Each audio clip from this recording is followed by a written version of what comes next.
Very good evening to all of you. सभी का warm welcome है YT और इंग्लिश ट्यूटर पे। मेरा नाम है अमन बहल। आज सुबह का द हिंदू का सेकंड एडिटोरियल पढ़ने वाले हैं। शिफ्टिंग सैंड्स इसका टाइटल है। यह आर्टिकल लिखा हुआ है अरेबियन कंट्रीज़ और ईरान के बीच के बदलते रिश्तों पे और उनके पीछे क्या रीजंस हैं, किस वजह से अरेबियन कंट्रीज़ ईरान को एक्सेप्ट कर रही हैं। चलिए शुरू करते हैं। ये आपका आज का क्विज़ है। अगर आप नए हो क्लास में तो आपको बता दें, अगला आधा घंटा आप इन्वेस्ट करेंगे इस क्लास में, ग्रामर, कॉम्प्रिहेंशन और वोकैब के पॉइंट्स को नोट करेंगे और जो आप सीखते हो इस क्विज़ पे आपको करना है अप्लाई। क्लास के लास्ट में इसका सोल्यूशन मैं आपको करवाऊंगा। 5 में से 5 आपको मार्क्स मिलने चाहिए। स्क्रीनशॉट आप इसका भी लेकर के रखें, है ना। चलिए शुरू करें। आइए कुछ नया सीखते हैं।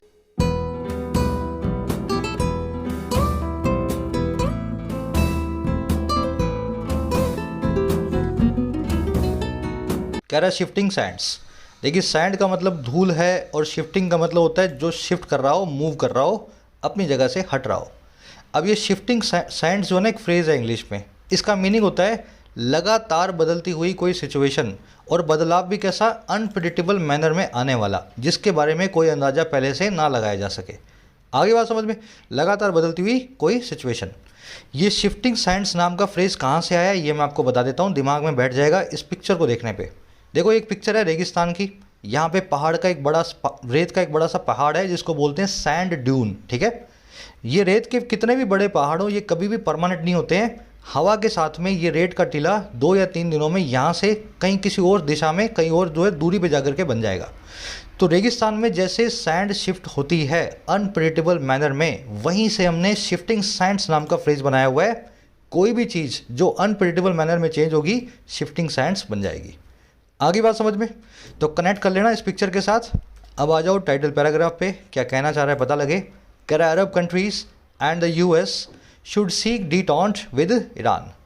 कह रहा है अरब कंट्रीज़ को और अमेरिका को सीक करना चाहिए, पाने की कोशिश करनी चाहिए एक डिटॉन्ट को, नरमाई को ईरान के साथ। तो ईरान आपका दुश्मन है, अरेबियन कंट्रीज़ का और अमेरिका का, सबको पता है। आपकी आपसी दुश्मनी है, सबको पता है। लेकिन अगर आपको इस दुश्मनी को पीछे छोड़ना है ना, थोड़ी नरमाई ईरान से दिखानी पड़ेगी। खाली दुश्मनी के साथ में इस रीजन में शांति नहीं बन पाएगी। अरब कंट्रीज़ और US की वर्ब है शुड सीक। सीक का मतलब होता है पाने की कोशिश करना। डिटॉन्ट एक नया वर्ड है आपके लिए, फॉरेन वर्ड है, ज़्यादा आप देखोगे नहीं। इसका मतलब होता है ईजिंग या रिलीफ, यानी कि नरमाई। चलिए फटाफट से आगे बढ़ेंगे। इस आर्टिकल की सारी वोकैब पर नज़र डालते हैं ताकि इसको स्मूथली पढ़ते जाएं। और ज़रूर से चैनल को सब्सक्राइब करें अगर आप नए हैं तो, ताकि आपकी इंग्लिश की बेसिक से प्रिपरेशन हो सके इस चैनल के जरिए। उसी के साथ ऐड करना चाहूँगा, देखिए, आप में से जो लोग UPSC एग्ज़ाम एस्पायरेंट्स हैं और जेन्युइनली प्रिपेयर करना चाहते हैं या कर रहे हैं UPSC के लिए, पूरे मन से स्ट्रक्चर्ड वे में तैयारी करके 1 से 2 अटैम्प्ट्स में UPSC को क्रैक करना चाहते हैं, तो अभी जाएं इस वीडियो के फर्स्ट कमेंट में। यहाँ पे आपको मिलेगा लिंक UPSC का, क्लिक ऑन UPSC और यहाँ से आप अवेल कर सकते हैं, फ़ायदा ले सकते हैं अनअकैडमी के स्पेशल UPSC कॉम्बो पैकेज का। इंडिया के टॉप एजुकेटर्स आपको UPSC की पढ़ाई करवाते हैं लाइव क्लासेस के जरिए। स्ट्रक्चर्ड कंटेंट मिलता है, स्ट्रक्चर्ड नोट्स मिलते हैं, और इस कॉम्बो में आपका prelims, mains and optional of your choice तीनों एक साथ कवर हो जाते हैं। और इस पे भी आपको एडिशनल डिस्काउंट मिल रहा है 20% का, अगर आप यूज़ करते हैं कोड YT10 को। यहाँ पे नीचे कोड लगाएं YT10, जैसे कोड लगाएंगे एडिशनल 20% कॉम्बो पे आपको ऑफ मिल जाएगा। चलिए, हमारी वोकैब शीट है, सारे नए पुराने वर्ड्स इसी में मिलेंगे। 500 से हज़ार के करीब वर्ड्स इसमें हो चुके हैं। बहुत डिटेल में रिपीट कर करके हम इनको सीख चुके हैं। कमेंट सेक्शन में लिंक रखा है, वहाँ से आप इसको डाउनलोड कर सकते हैं, ठीक है। आज के वर्ड्स हमारे पास डिसाइसिव, कॉर्नरस्टोन, एम्पेरिकल, फॉ और सीमी। शुरू वाले तीनों तो पुराने हैं, ये तो आप कर चुके हो कई बार, आज रिपीट होंगे। लास्ट वाले दोनों नए हैं, इनको अपने ऐड कर लेंगे, ठीक है। डिसाइसिव का मतलब होता है जिससे डिसीजन निकले, हिंदी में बोलते हैं निर्णायक। कंक्लूसिव, जिससे कोई डिसीजन या निर्णय निकले। इसको क्रिटिकल, फेटफुल और मोमेंटस भी बोलते हैं, जो बहुत ही इंपॉर्टेंट हो, है ना। The government must take a decisive action on population control. सरकार को एक निर्णायक एक्शन लेना पड़ेगा पॉपुलेशन कंट्रोल पे, है ना। निर्णायक एक्शन का मतलब है ऐसा एक्शन जिसका वास्तव में कोई डिसीजन निकल करके आए, वास्तव में पॉपुलेशन कंट्रोल में कुछ काम हो सके। तो ये वर्ड आज डिसाइसिव, इसको आज आप देखेंगे आर्टिकल में। डिसाइसिवनेस इसकी नाउन फॉर्म होती है। अगला वर्ड है हमारे पास कॉर्नर स्टोन। बड़े अच्छे से मैंने आपको सिखाया हुआ है। कॉर्नर मतलब कोने वाला, स्टोन मतलब पत्थर। आपका घर जो है ना, उसकी छत जो है 4 दीवारों पे टिकी है, और 4 दीवारें टिकी हैं 4 कोनों पे। कॉर्नर स्टोन में वो स्टोन रखे हुए हैं आपके घर की नींव में जिनके ऊपर पूरा घर टिका हुआ है। इसको फाउंडेशन भी बोलते हैं और नींव भी बोलते हैं। आ रही बात समझ में? घर के कॉर्नर का स्टोन घर की नींव होता है, इसीलिए कॉर्नर स्टोन वर्ड का मीनिंग भी होता है किसी चीज़ की नींव यानी कि foundation. Hard work is the corner stone of success. मेहनत ही सक्सेस की फाउंडेशन है, नींव है। मेहनत ही जो है सक्सेस का आधार है ना। इसको बेड रॉक और मेन स्टे भी बोलते हैं, ये भी मैं वर्ड्स करवा चुका हूँ। वो वाली रॉक, वो वाला पत्थर जिस पे आपका बेड बना हुआ है किसी भी चीज़ का, और मेन स्टे मतलब वो वाला स्टे, वो वाला आधार जो मेन है, सबसे बड़ा है, मेन स्टे। तो ये वर्ड्स कहानी की तरह बता दिए, दिमाग में बिठा लेना, ठीक है। चारों एक दूसरे के सिनोनिम है। अगला वर्ड है एम्पेरिकल। कल ही आया था, आपको समझाया भी था इस वर्ड के बारे में। वो चीज़ जो प्रैक्टिकल हो, एक्सपेरिमेंटल हो, जो ऑब्जर्वेशनल हो, है ना, प्रैग्मेटिक हो, वो कहलाती है एम्पेरिकल। हिंदी में बोलते हैं व्यवहारिक, है ना। Empirical studies have shown the effectiveness of Ayurveda in treating several lifestyle diseases. कई व्यवहारिक स्टडीज़ ने हमें दिखाया है असरदार होने को आयुर्वेद के ट्रीट करने में कई सारी लाइफस्टाइल से जुड़ी जो है बीमारियों को। आई बात समझ में? एम्पेरिकल स्टडीज़, है ना, प्रैक्टिकल स्टडीज़। तो ये एम्पिरिसिज्म इसकी नाउन फॉर्म है। एम्पेरिकल वर्ड आज फिर से देखोगे आर्टिकल में। एक वर्ड है हमारे पास फो, नया वर्ड है। इसको फोई ना बोले, फोई नहीं है, इसको बोलते हैं फो। फो का मतलब होता है दुश्मन, एनिमी, एडवर्सरी, ओपोनेंट। जैसे एक कहावत है इंग्लिश में, एक प्रोवर्ब है, a wise foe is way better than a foolish friend. एक समझदार दुश्मन काफ़ी लाख दर्जे अच्छा है एक पागल दोस्त के, है ना। तो इस तरह से इस कहावत के जरिए आप इस वर्ड को दिमाग में बिठा सकते हो। चलिए लास्ट वर्ड है अपना सीमी। ये वर्ड बना है सीम से। सीम नाम के वर्ड को समझ लो। किसी भी कपड़े को लेना, उसको उल्टा करना, जिसको आप जो हिस्सा आप पहनते नहीं हो ना, अंदर की तरफ रखते हो, उसको उल्टा करना। उस हिस्से को जैसे ही बाहर निकालोगे आपको दिखेंगे कुछ टांके दिखेंगे, स्टिचेस दिखेंगे, वो स्टिचेस कहलाते हैं सीम्स। आ रही है बात समझ में? वो स्टिचेस वाला हिस्सा कभी भी नहीं पहनते अपने बाहर रख के, अपने जो है दूसरे हिस्से को बाहर रखते हैं, तो वो स्टिचेस वाला हिस्सा कहलाता है सीमी हिस्सा। उसको अनप्लेजेंट, हार्श या रफ हिस्सा भी बोलते हैं। किसी भी चीज़ का सीमी हिस्सा अगर आप देख रहे हो तो उस चीज़ का अनप्लेजेंट एस्पेक्ट आप देख रहे हो। जैसे आपकी शर्ट या आपकी पैंट्स जो हैं उनका सीमी हिस्सा आप देखते हो तो वो अनप्लेजेंट होता है, पहना भी नहीं जा सकता। आ रही है बात समझ में? Children with rich parents rarely experience the semi side of life in their childhood. अमीर बच्चे या अमीर माँ बाप के बच्चे कभी कभी ही सीमी साइड को देख पाते हैं, रफ साइड को, रफ एस्पेक्ट को देख पाते हैं जीवन के, ज़िंदगी के, अपने बचपन में। हर चीज़ उनको मिल जाती है तो उनको पता ही नहीं है कि जीवन में कितनी परेशानी है बड़े होकर के, है ना। तो सीमी साइड ऑफ लाइफ को एक्सपीरियंस नहीं कर पाते हैं, अनप्लेजेंट साइड को। चलिए ये 4-5 अपने पास वर्ड्स थे। पूरे डिटेल में करवा रहा हूँ वोकैब को। अगर क्लासेस में रेगुलर हो तो मेरे ख्याल से वोकैब वाला पोर्शन आपका कवर हो जाएगा, है ना। चलिए एक समरी आपको दे दें किस बारे में लिखा हो, आपको पता लगे। ईरान के बारे में आप जानते हो, ईरान की एक महत्वाकांक्षा है, एक डिज़ायर है न्यूक्लियर बॉम्ब बनाने का, और ये किसी को पसंद नहीं आता है। अमेरिका को भी पसंद नहीं है ये बात, इजराइल को भी पसंद नहीं है, अरेबियन कंट्रीज़ को भी पसंद नहीं है। यूँ तो ईरान एक मुस्लिम मेजॉरिटी कंट्री है, लेकिन ईरान में रहते हैं शियाज। शिया होने की वजह से ईरान अरेबियन कंट्रीज़ का भी जो है उनके साथ भी दोस्ती इसकी नहीं हो पाई। ये एक सेक्लूडेड और आइसोलेटेड कंट्रीज़ है, सैंक्शंस के बोझ के तले दबी हुई है।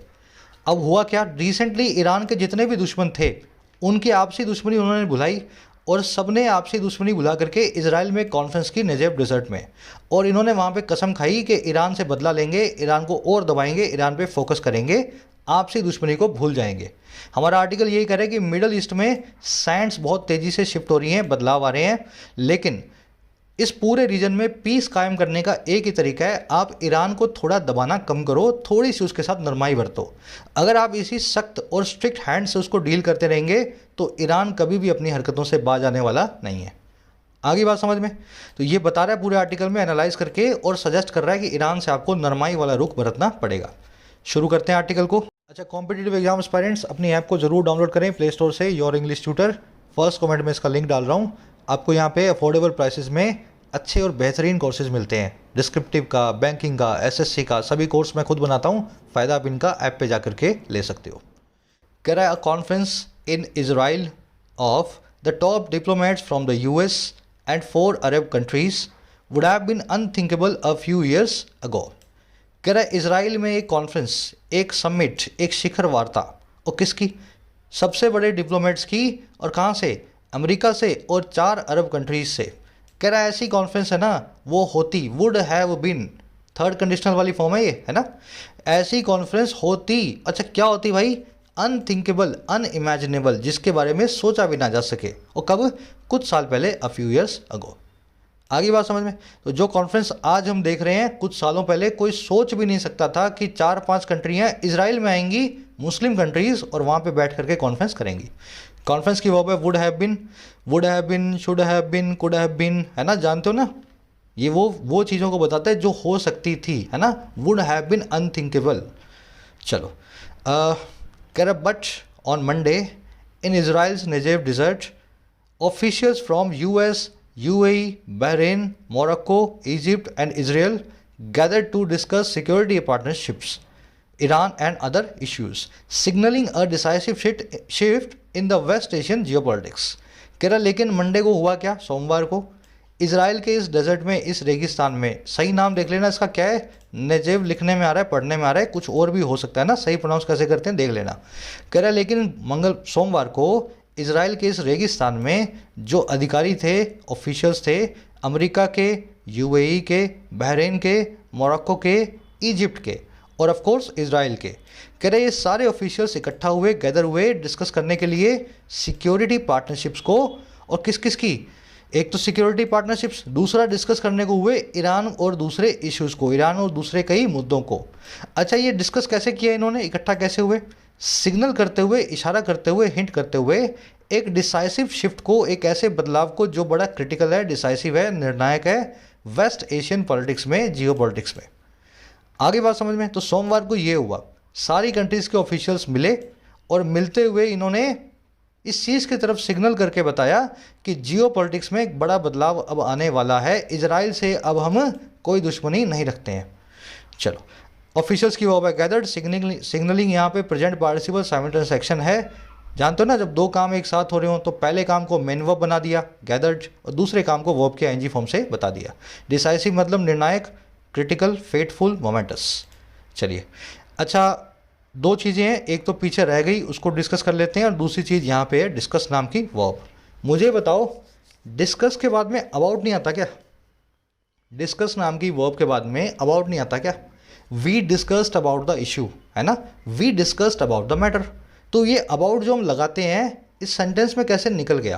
पहले आप सोचो, इतनी देर में दूसरा वाला इशू था जो पीछे रह गया, इसको फटाफट से देख लेते हैं, ठीक है? ये वाला सोच लो पहले, इस पर बाद में आएंगे। दो सेंटेंसेस देखो, we are looking for some help and we are seeking for some help. दोनों में से गलत सेंटेंस कौन सा है? चलो, मेरे ख्याल से ज़्यादातर लोगों को आता होगा ये इशू। लुक फॉर जो है ना, लुक फॉर, ये बिल्कुल ठीक है, इसका मतलब होता है किसी चीज़ की तलाश करना, किसी चीज़ को पाने की कोशिश करना। लेकिन इसका सिनोनिम होता है सीक, उसके बाद में फॉर नहीं आता। तो we are looking for some help, ये ठीक है, और we are seeking some help, ये भी ठीक है। सीक के बाद में फॉर लगा दोगे तो गलत हो जाएगा। सीक अपने आप में ही लुक फॉर का सिनोनिम है।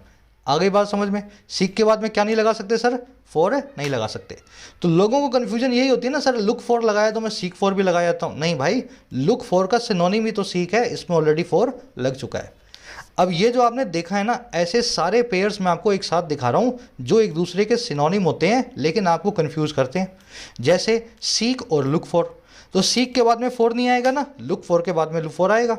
वैसे ही अपोज और ऑब्जेक्ट टू, ऑब्जेक्ट टू तो ठीक है लेकिन अपोज टू नहीं होता। वैसे ही डिमांड और आस्क फॉर होता है, डिमांड फॉर ना लगाएं, डिमांड के बाद में कोई प्रीपोजिशन नहीं लगती। रिक्वेस्ट और आस्क फॉर भी एक ही बात है, रिक्वेस्ट के बाद में भी फॉर ना लगाएं। स्ट्रेस का मतलब होता है किसी चीज़ पे जोर देना, इंसिस्ट का मतलब होता है किसी चीज़ पे जोर देना। दोनों के बाद में ऑन लगाने की आपकी इच्छा होगी, लेकिन ध्यान रखना स्ट्रेस के बाद में ऑन नहीं आता, इंसिस्ट के बाद में आता है। आ रही ना बात समझ में? तो सारे पेयर मैंने आपके सामने लिख दिए हैं, इंसिस्ट, ऑन। वैसे ही इम्फेसाइज, इसके बाद में भी ऑन नहीं आता। स्ट्रेस और इम्फेसाइज दोनों अपने बाद में ऑन नहीं लेते। इक्वल टू और इक्वेट टू एक ही बात है, लेकिन इक्वल के बाद में टू ना लगाएं। इन्वेस्टिगेट इनटू और लुक इनटू एक ही बात है, लेकिन इन्वेस्टिगेट के बाद में इनटू ना लगाएं। तो ये सारे फ्रेज आपको याद रखने हैं, वर्ब्स के पेयर्स को, जो बार बार आपको देखने में मिलेंगे। अब आ जाओ आगे। डिस्कस के बाद में अबाउट कभी नहीं आता है, ये एक ट्रांजिटिव वर्ब है। इंग्लिश में बहुत सारी ऐसी ट्रांजिटिव वर्ब्स हैं जो आपको देख के लगती हैं अपने बाद प्रेपोजिशन लेती होंगी, लेकिन देख रहे हो ना, जैसे ये सारी वर्ब्स हैं इनके बाद में कोई प्रेपोजिशन नहीं आता। Request, equal, investigate, emphasise, stress, demand, है ना। वैसे ही डिस्कस भी एक ऐसी ट्रांजिटिव वर्ब है which never takes any preposition after it. तो डिस्कस अबाउट गलत होता है इंग्लिश में, ऐसा कोई भी फ्रेज नहीं है। चलिए आगे बढ़ते हैं। कह रहा है अहेड ऑफ द समिट। ये जो फॉर्मूलाज बता रहा हूँ ना आपको, ये एग्जाम में मिलेंगे देखने को। आप मॉक टेस्ट देते हो तो ये इश्यूज आप अक्सर जो है ना इनकाउंटर करते हो, है ना। कह रहा है ahead of the summit Israeli prime minister Naftali Bennett went to Egypt to meet president Abdel Fattah al Sisi and Abu Dhabi's crown prince Mohammed bin Zayed. कह रहा है इस मीटिंग से पहले, अहेड ऑफ का मतलब होता है पहले, यानी कि आगे, यानी कि बिफोर, यानी कि प्रायर टू। कह रहे इस मीटिंग से प्रायर टू हुआ क्या, इजराइल के पीएम जो है नफ्ताली बेनेट, है ना, ये चले गए इजिप्ट में। और क्यों? मीट करने के लिए president Abdul Fattah al CC को, है ना, और अबू धाबी के जो क्राउन प्रिंस हैं, जो भी बैठे हैं क्राउन को सर पे रख के, मोहम्मद बिन जायद को। तो ऐसा भी हुआ है। इजराइल जो कि इन दोनों कंट्रीज का कभी दुश्मन होता था, आज इनका पीएम जो है दोनों कंट्रीज से डिप्लोमेटिकली मिलने जा आ रहा है। बेनेट की वर्ब है वेंट, और इसमें कुछ देखने वाला है नहीं। अहेड ऑफ मतलब बिफोर, यानी कि प्रायर टू। चलिए आगे बढ़े। कह रहा था UAE and Israel which normalized relations as part of the Abraham Accords in 2020 have stepped up their economic and security cooperation ever since। कह रहे यूएई जो इजराइल है, यूएई और इजराइल हैं जिन्होंने नॉर्मलाइज किया, जिन्होंने सामान्य बनाया अपने रिश्तों को, और किसके हिस्से के तौर पे? एक हिस्से के तौर पे अब्राहम अकॉर्ड्स के, इस अग्रीमेंट के, अब्राहम अकॉर्ड्स के। और कब? 2020 में। तो कह रहे हैं इन दोनों कंट्रीज़ ने जब इस अकॉर्ड को साइन किया और इसके एक पार्ट के तौर पे अपने रिश्तों को नॉर्मल बनाया, कह रहा है ये स्टेप अप कर चुके हैं, ये एक दर्जा ऊपर ला चुके हैं, एक स्टेप ऊपर ला चुके हैं अपनी आर्थिक और सिक्योरिटी कोऑपरेशन को। और कब से? एवर सिंस, तभी से ही। तो पहले अब्राहम अकॉर्ड आया 2020 में, फिर इन्होंने अपने रिश्तों को नॉर्मल बनाया, दोनों कंट्रीज़ में अपनी एम्बेसियाँ खोली, है ना, और फिर उसके बाद से अब सामान का भी खरीद फरोख्त कर रहे हैं, इकोनॉमिक और सिक्योरिटी कोऑपरेशन हो रहा है।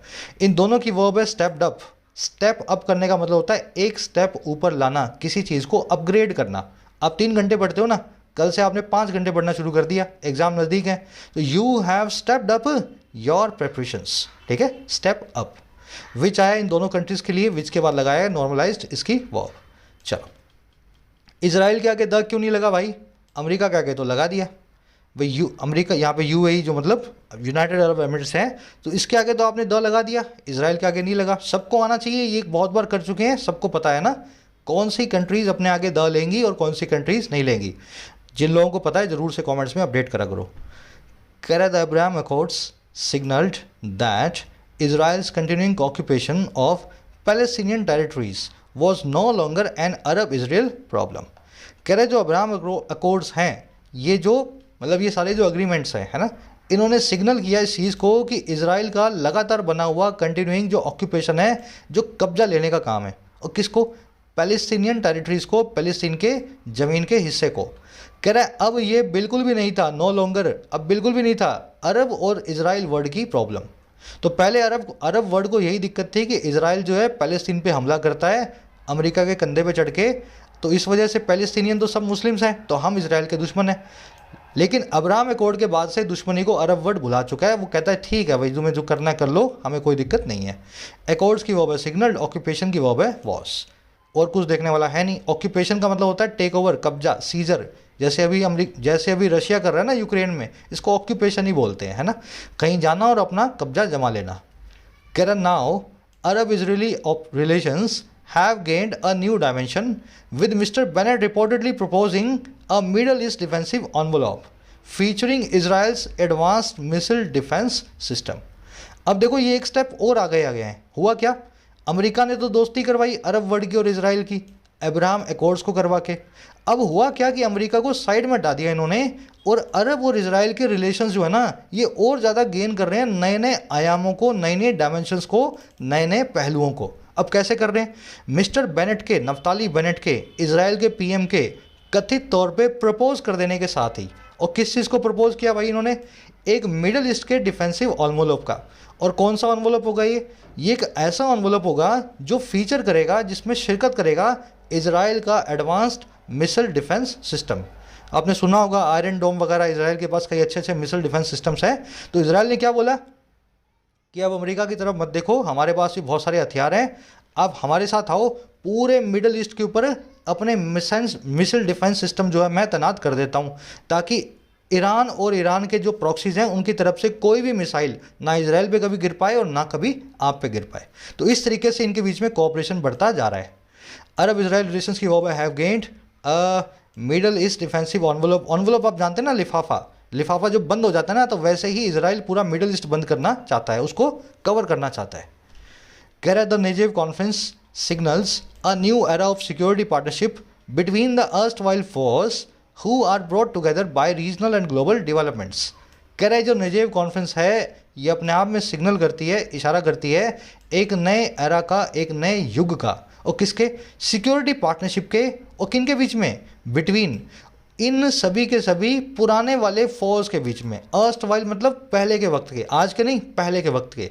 और फोर्स का मतलब होते हैं दुश्मन या एडवर्सरी। तो इन लोगों के बीच में, दुश्मनों के बीच में नए नए रिश्तों को सिग्नल करती है। कह रहा है और कौन से दुश्मन हैं? जो ब्रॉट टुगेदर हुए हैं, जो एक साथ एक मंच पे आए हैं रीजनल और ग्लोबल डेवलपमेंट्स के घटनाक्रम की वजह से, है ना, इस क्षेत्र में और पूरी दुनिया में जो हो रहा है उसकी वजह से। तो सारा अरब वर्ल्ड अब इसराइल के साथ खड़ा है, इसराइल उनके साथ खड़ा है, क्योंकि ईरान जो है वो अपने शैतानियों से, न्यूक्लियर बॉम्ब वाली शैतानियों से बाज आने वाला नहीं है ना। कॉन्फ्रेंस की वर्ब है सिग्नल्स, हु की वर्ब है आर ब्रॉट टुगेदर। फो का मतलब होता है दुश्मन, अर्स्ट वाइल मतलब उस वक्त का, आज के दुश्मन नहीं है, आज तो दोस्त हैं ये, किसी वक्त हुआ करते थे।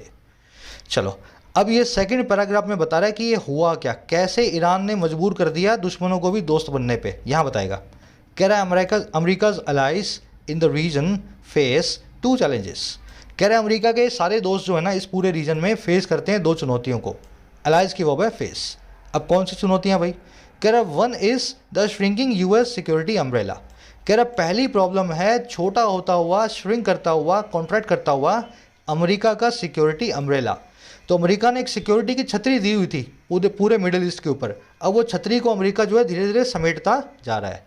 वन की वर्ब है इज, ठीक है। श्रिंकिंग मतलब छोटा होता हुआ आकार में, कॉन्ट्रैक्ट या साइज में कमजोर होता हुआ, है ना। करे the bedrock of the partnership between the US and its Gulf allies was America security guarantees in return for the seamless flow of oil. कह रहे जो बेडरॉक था, जो आधार था, मेन स्टे था, कॉर्नर स्टोन था, फाउंडेशन था, नींव था इस पार्टनरशिप का, और किस किस के बीच? अमेरिका और इसके गल्फ के दोस्तों के बीच में। कह रहे ये फाउंडेशन क्या था, नींव क्या थी? अमेरिका की सिक्योरिटी गारंटियाँ, और किसके बदले भाई? इन रिटर्न फॉर, उसके बदले जो होगा फ्लो ऑफ ऑयल, ऑयल के फ्लो के बदले, और ऐसा फ्लो जो सीमलेस हो। सीमी देख चुके हो ना आप, अनप्लेजेंट, रफ। सीमलेस कौन सा होता है? जो स्मूथ होता है, एकदम सही होता है, प्लेजेंट होता है ना। तो ऐसे सीमलेस फ्लो के बदले अमेरिका ने बोला था कि मैं आपको सिक्योरिटी गारंटी देता हूँ, आप बस अपना तेल बहाते जाओ। यही बेडरॉक था इनकी और अमेरिका की दोस्ती के बीच का। बेडरॉक की वर्ब है वॉज। सीमलेस आप जानते हो जो प्लेजेंट हो, स्मूथ हो, है ना, कंसिस्टेंट हो। सीमी आप जानते हो जो रफ हो, है ना, कपड़े को उल्टा करोगे तो सीमी साइड, और कपड़े को सीधा पहनोगे तो सीमलेस साइड को आप पहनते हो। आगे बढ़ते हैं। कह रहा but the US security promises took a hit when Saudi Arabia's oil installations came under attack in 2019 for which the Saudis and Americans blame Iran। कह रहा है लेकिन ये सारी सिक्योरिटी की गारंटियाँ, सारे प्रोमिसेस, इन पे एक बहुत बड़ा हमला हुआ, एक हिट किया इन्होंने, हिट लिया जब सऊदी के तेल के कुओं पे अटैक किया गया। सऊदी की ऑयल इंस्टॉलेशन जो है केम हो गई अंडर अटैक। आई बात समझ में? तो जैसे ही तेल के कुओं पे अटैक हुआ वैसे ही अमेरिका की गारंटी जो है छूमंतर हो गई। अच्छा कैसे? कह रहा है ये वो अटैक था जिसके लिए सऊदीज और अमेरिकन जो हैं ब्लेम करते हैं ईरान को, सारा हमला देते हैं ईरान के ऊपर। आ गया ना सेंटेंस समझ में? सिक्योरिटी इसकी वर्ब है प्रोमिसेस, नहीं प्रोमिसेस की वर्ब है टुक, ठीक है। अमेरिका सिक्योरिटी, एक सेकंड रुक जाओ, सही कलर दे दें अपने इसको। America security promises, America security promises इसकी वर्ब है टुक, है ना। टुक है हिट। टेक अ हिट का मतलब होता है किसी चीज़ को नुकसान पहुंचना। सऊदी ऑयल इंस्टॉलेशन की वर्ब है केम, ऑयल इंस्टॉलेशन का मतलब होता है तेल के कुएं। सऊदी और अमेरिकन की वर्ब है ब्लेम। कह रहा oil production was hit but the Trump administration chose to do nothing. कह रहा ऑयल की प्रोडक्शन हिट हुई लेकिन ट्रंप का एडमिनिस्ट्रेशन था, उसने चूज़ किया कि वो हाथ पे हाथ धरे बैठा रहे। Administration chose to do nothing. Production की वर्ब है वॉज हिट पैसिव वॉइस में, एडमिनिस्ट्रेशन की वर्ब है चोज जो है एक्टिव वॉइस में, पास्ट इंडेफिनिट टेंस। कह रहा since then Saudi Arabia and the UAE have come under multiple attacks by Yemen's Houthis and the US has offered little help. कह रहे तभी से ही इसके बाद में भी सऊदी अरेबिया और यूएई जो है बहुत सारे अटैक्स के नीचे आए हैं, हैव कम अंडर अटैक्स, और किसके द्वारा? यमन के हूती रिबेल्स के द्वारा। और अमेरिका ने ऑफर किया है ना के बराबर किसी भी मदद को। तो ये हो रहा है इनके साथ। ईरान जो है यमन में पैसा दे दे के, मिसाइलें भेज भेज के, रॉकेट लॉन्चर दे दे के हूतियों के जरिए अरब और यूएई पे हमला करवाता है, और अमेरिका कोई मदद नहीं करता। तो इस वजह से ये इजराइल को अपना दोस्त बना रहे हैं। सऊदी अरेबिया की वर्ब है, यूएई की वर्ब हैव कम, यूएस की वर्ब है हैज़ ऑफर्ड। लिटिल का मतलब है ना के बराबर। चलो कह रहे सेकंड। अब देखो ये तो पहला रीजन था, अमेरिका की गारंटियां खत्म हो जाना। दूसरा रीजन बता रहे, कह रहा second, the gulf kingdoms and Israel look at the Iran nuclear deal differently from the US. कह रहे ये पूरा गल्फ रीजन है, अरेबियन कंट्रीज हैं और इजराइल है, ये देखते हैं ईरान के साथ होने वाली न्यूक्लियर डील को बिल्कुल अलग तरीके से, डिफरेंटली, और किसके? अमेरिका के। कैसे? अब वो आगे बता देगा, है ना। तो अमेरिका का देखने का कोई और नज़रिया है न्यूक्लियर डील को, और ये कंट्रीज़ किसी और तरीके से देखती हैं। गल्फ किंगडम्स और इसराइल की वर्ब है लुक। अब देखो वो कौन सा तरीका है। कह रहा while Washington sees the revival of the nuclear deal which would impose curbs on Iran's nuclear programme in return for lifting sanctions as the best way to tackle Iran's nuclear ambitions, the Gulf kingdoms as well as Israel believe removing sanctions would eventually strengthen Iran's standing in the region. कह रहे जहाँ पे Washington देखता है फिर से revival को, फिर से जिंदा करने को, एक्टिवेट करने को, और किसको? इस न्यूक्लियर डील को। अच्छा कौन सी न्यूक्लियर डील है भाई? जो लगा देगी, इम्पोज कर देगी कर्ब्स को, नियंत्रण को, और किस पे? ईरान के न्यूक्लियर प्रोग्राम पे, और किसके बदले? सैंक्शंस को लिफ्ट करने के बदले, प्रतिबंधों को हटाने के बदले। तो जहां अमेरिका देखता है कि ये न्यूक्लियर डील जो है ना, वो वाली डील जो कि ईरान से सारे सैंक्शन हटा देगी और उसके बदले ईरान का न्यूक्लियर प्रोग्राम जो है उसको कंट्रोल कर देगी। कह रहा है कैसे देखता है? ये देखता है अमेरिका बेस्ट वे के तौर पे, सबसे अच्छे तरीके के तौर पे निपटने के लिए, टैकल करने के लिए ईरान की न्यूक्लियर एम्बिशंस को। कह रहा है वहीं पे इससे बिल्कुल अलग अमेरिका से जो गल्फ किंगडम है ना, और साथ ही साथ जो इजराइल है, वो ऐसा मानते हैं, बिलीव करते हैं कि रिमूव अगर कर दिया गया सैंक्शंस को, सैंक्शन को रिमूव करने का जो काम है वो आखिरकार वुड इवेंचुअली, आखिरकार स्ट्रेंथन करेगा ईरान की स्टैंडिंग को इस रीजन के अंदर।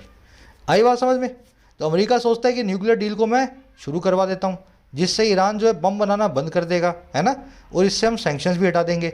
गल्फ कंट्री चाहती हैं कि न्यूक्लियर डील तो कभी शुरू ही ना हो, क्योंकि अगर न्यूक्लियर डील शुरू हुई और ईरान के सैंक्शन हट गए तो ईरान पैसा कमाएगा और इस रीजन में अपने आप को स्ट्रॉन्ग भी करना शुरू कर देगा।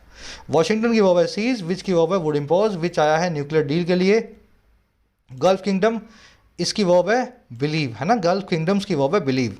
रिमूविंग की वर्ब है वुड, रिमूविंग यहाँ पे एक जीरेंड है ना, इसकी वर्ब है वुड स्ट्रेंथन। वर्ब के एनजी फॉर्म जब सब्जेक्ट बन जाए, ऑब्जेक्ट बन जाए, तो वो जीरेंड कहलाती है। तो removing sanctions would strengthen, strengthen का मतलब होता है किसी चीज़ को मजबूत बनाना, इवेंचुअली मतलब आखिरकार। अब एक छोटा सा अपने क्वेश्चन कर लेते हैं यहाँ पे। ये टैकल वाला तो आप जानते ही हो, बहुत बार कर चुके हो। Deal with, grapple with, tackle with, put up with, content with, है ना, कोप अप विद, इन सब का मतलब होता है किसी से निपटना। गलती कहाँ है? गलती ये है कि कोप अप ना लिखें, कोप विद आता है, और ट्रैकल के साथ में विद ना लगाएं, ये बिना विद के आता है। ये सब एक दूसरे के मीनिंग सेम है इनका, लेकिन टैकल के साथ में विद नहीं आएगा, बिना विद के टैकल चलता है ना। और कोप अप नहीं होता, कोप विद होता है, अब कोप के साथ आता ही नहीं है। अब एक कॉन्सेप्ट करेंगे फटाफट से ग्रामर का, आ जाओ।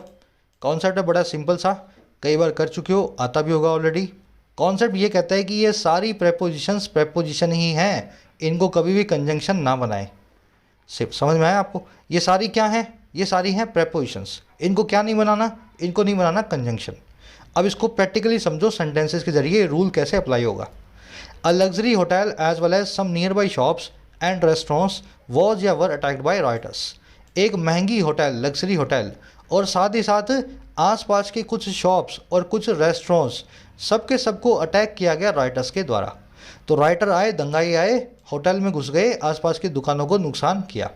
देखो हिंदी के हिसाब से देखो तो बहुत चीज़ों को नुकसान किया गया है, होटल को भी किया गया, दुकानों को भी किया गया, रेस्टोरेंट्स को भी किया गया, सबको नुकसान किया गया है। तो आप यहाँ पे लगा के आएंगे वर को, ठीक है, आप लगाएंगे वर अटैक्ड बाय राइटर्स, लेकिन ऐसा नहीं है इंग्लिश के हिसाब से।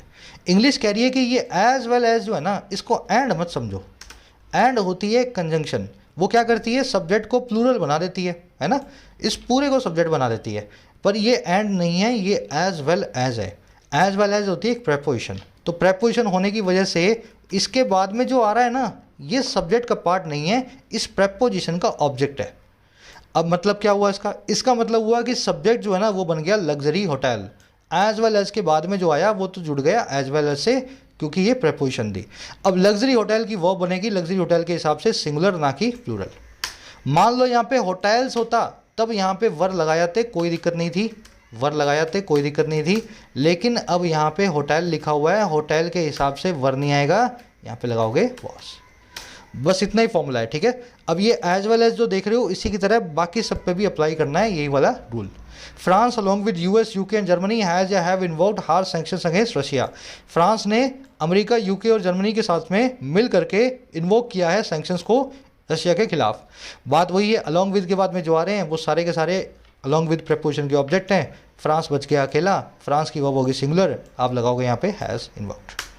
तो कूल कॉन्सेप्ट है, मेरे ख्याल से कभी नहीं भूलोगे। चलो आगे बढ़ते हैं, आज के क्विज में यूज होगा। करा their worry is that if Iran is allowed to reach its natural economic potential, it would translate that economic might into conventional military capabilities and step up support for its proxies from the Hezbollah to the Houthis। कह रहे ये लोग क्या सोचते हैं अरब वाले, कि ये सोचते हैं कि अगर ईरान को अलाउ कर दिया गया कि अपनी नेचुरल इकोनॉमिक पोटेंशियल पे पहुंच जाए, अपना व्यापार करे, ढंग से पैसा कमाए, है ना। इनकी वरी यही है कि अगर ईरान को इस तरह से हमने अलाउ कर दिया तो ये ट्रांसलेट होगा, ये इस नतीजन आएगा। ट्रांसलेट होना मतलब इस चीज़ में फल निकलना, इसका रिजल्ट इन होना। तो ये रिजल्ट इन होगा इस इकोनॉमिक माइट के, इस आर्थिक पावर के, और किस में ये होगा, इस आर्थिक पावर को इंटू करेगा ये कन्वेंशनल मिलिट्री कैपेबिलिटीज़ में। समझ लो होगा क्या कि आर्थिक पावर जो इसके पास आएगी ना, इकोनॉमिक माइट, उसको ट्रांसलेट कर देगा ये सारा का सारा काम कन्वेंशनल मिलिट्री कैपेबिलिटीज़ में। कन्वेंशनल मतलब ट्रेडिशनल, है ना। आपके पास नेवी हो, एयरफोर्स हो, आर्मी हो, तोपें हो, बंदूकें हो, तो ये कन्वेंशनल मिलिट्री कैपेबिलिटीज़ ईरान के पास भी आ जाएगी। और साथ ही साथ ये स्टेप अप करेगा, अपग्रेड करेगा सपोर्ट को जो ईरान अपने प्रॉक्सीज को करता है, और ज़्यादा पैसा देगा अपने प्रॉक्सीज को, हिजबुल्लाह को और हौतीस को। आई बात समझ में? ऐसा इनको डर लगता है। वरी की वर्ब है इज, ईरान की वर्ब इज अलाउड, इट की वर्ब है would translate that might into capabilities, बदल देगा इस ताकत को इस तरह की कैपेबिलिटीज़ के अंदर। अच्छा, इट की दूसरी वर्ब है वुड स्टेप अप। चलो आगे बढ़े। कह faced with the US declining security role and the possibility of a stronger Iran, these countries are coming together to write a new collective security model. तो ये आपसी जानी दुश्मन कंट्रीज थी, इजराइल और अरब। कह रहा लेकिन अब फेस विद होकर के, सामना करके अमेरिका के डिक्लाइनिंग सिक्योरिटी रोल को, कमतर होते हुए सिक्योरिटी रोल को, और पॉसिबिलिटी को देखते हुए एक स्ट्रॉन्गर ईरान की, एक और ज़्यादा मजबूत ईरान की। कह रहे ये सारे जानी दुश्मन है ना, ये सारी कंट्रीज अब कम टुगेदर हो रही हैं, इस डेजर्ट में मिल रही हैं, ताकि वो राइट करें, वो लिखें एक नए मिले जुले सिक्योरिटी मॉडल को। तो दुश्मन का दुश्मन दोस्त होता है ना, इससे ये कहानी जो है, मतलब इस सेंटेंस को आप जो है जस्टिफाई कर सकते हो। कंट्रीज़ की वर्ब आर कमिंग, और कुछ देखने वाला है नहीं। फेस्ड यहाँ पे एडजेक्टिव है, ये कंट्रीज फेस करने के बाद इस काम को कर रही हैं। कह रहा there is nothing wrong in building partnerships based on pragmatic realism. कह रहा कोई भी बात गलत नहीं है इसमें, देयर इज़ नथिंग रॉन्ग, और किस में, पार्टनरशिप्स को बिल्ड करने में। और कैसी पार्टनरशिप, जो बेस्ड ऑन हो, जो आधारित हो ऐसे रियलिज्म पे, ऐसी हकीकत पे जो व्यवहारिक होती है, प्रैग्मेटिज्म होती है। अगर आपका दुश्मन बहुत पावरफुल हो रहा है तो उसके दुश्मन से हाथ मिलाने में कोई बहुत बड़ी गलत बात नहीं है ना, व्यवहारिकता की बात है। There is nothing wrong. Wrong की वर्ब है इज़, प्रैग्मेटिक आप जानते हैं, व्यवहारिकता, प्रैक्टिकल, एम्पेरिकल, है ना, एम्पेरिसिज्म। अच्छा, कह रहा but that alone might not bring peace. कह रहा लेकिन यही चीज़ अकेले पीस हो सकता है ना लेकर के आए, आपके हाथ मिलाने से इस रीजन में हो सकता है शांति फिर से कायम ना हो। कह रहा है lasting peace and security are their primary goals, Israel, West Asian countries and the US should also seek some kind of detente with Iran। कह रहा है अगर लॉन्ग लास्टिंग जो पीस है, लंबी चलने वाली जो शांति है, और जो सिक्योरिटी है, कह रहा अगर यही इनके प्राइमरी गोल्स हैं इस रीजन के अंदर, तो इजराइल को और वेस्ट एशियन कंट्रीज़ को, अरब कंट्रीज़ को, और किसको, अमेरिका को। कह रहा है इन तीनों को और क्या करना चाहिए, इन तीनों को भाई, इन तीनों को सीख करना चाहिए किसी टाइप के डिटॉन्ट को, नरमाई को, और किसके साथ, ईरान के साथ। आई बात समझ में। कह रहा है अगर बदला ही नहीं लेना, आपको पीस भी कायम करनी है, तो आप तीनों को ये सब जो है, मतलब जो कर रहे हो ठीक है, उसके साथ में आपको ये काम भी करना पड़ेगा, थोड़ी नरमाई ईरान के साथ में बरतनी पड़ेगी। चलिए आर्टिकल यहीं पे समाप्त होता है अपना, ख़त्म होता है। पीस और सिक्योरिटी की वर्ब है आर, इन तीनों की वर्ब है शुड ऑल्सो सीक। सीक के बाद में फोर नहीं आएगा। अगेन आप देख रहे हो, डीटॉन्ट आप जानते हैं, नरमाई। लास्टिंग मतलब जो लंबी चले, परसिस्टिंग, अबाइडिंग, एंड्यूरिंग, है ना, इटर्नल, परसिस्टेंट। चलो आ जाओ फटाफट से अपने क्विज़ पे। एक लाइक और एक शेयर ज़रूर से दें सेशन को, अगर आप बहुत कुछ सीख रहे हो, ताकि और स्टूडेंट्स तक चैनल पहुंच सके, है ना। ये अपने क्वेश्चंस हैं, 5 में से शुरू करूंगा।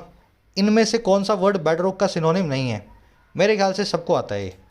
आंखें खोल के, कान खोल के अगर आर्टिकल आपने देखा है, सुना है, पढ़ा है, आई नो कि ये क्वेश्चन आपको आता होगा। कमेंट सेक्शन में फिर भी आंसर डाल रहा हूँ, वहाँ से मैच कर लो इनमें से कौन इसका सिनोनिम नहीं है, ठीक है। क्लोजेस्ट है, यहाँ पे आपको चूज़ करना है एज वेल एज के साथ में जब कोई नाउन आ जाए तो उस नाउन की आने की वजह से वर्ब किस प्रकार की लगेगी। आई बात समझ में। यहाँ पे तो आपको सही वर्ब को करना है चूज़ एज वेल एज के साथ में, और यहाँ पे आपको चूज़ करना है 2 वर्ड्स में से एक वर्ड को। पहला वर्ड है सीमी, दूसरा वर्ड है सीमलेस। दोनों में से कौन सा वर्ड मीनिंगफुल होगा इस क्लोज टेस्ट में, आपको चूज़ करना है। कमेंट सेक्शन में हिंट्स के साथ में आंसर्स को डाल रहा हूँ, हिंट्स को पढ़ लेना अगर आपको समझ में ना आए तो, और मैच कर लिया करो आपके क्या आंसर्स हैं और मेरे क्या आंसर्स हैं, ठीक है। फर्स्ट और सेकंड। देखो सेकंड वाला बहुत आसान है, आपसे पूछा है नेजेव कॉन्फ्रेंस का कौन हिस्सा नहीं था, तो 4-5 कंट्रीज़ के नाम आपको बताए गए हैं, तो आराम से यहाँ से पढ़ लो और आपका आंसर निकल आएगा।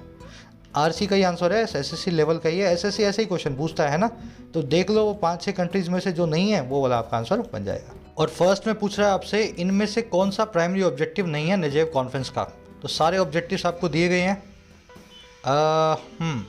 यहाँ पे ये क्यों हुए थे इकट्ठा, यहाँ पे आपको मतलब देखते ही आपको समझ में आ जाएगा, आप अपना आंसर निकाल सकते हो। 5 के आंसर्स मैं डाल रहा हूँ कमेंट्स में, वहाँ से चेक कर लेना। आउट ऑफ 5 कितने मार्क्स मिले ज़रूर से बताना। कोई भी क्वेरी रिलेटिंग टू कोर्सेज, ये नंबर है, इस पर व्हाट्सएप कर सकते हैं। मुलाकात होगी कल। Until then signing out.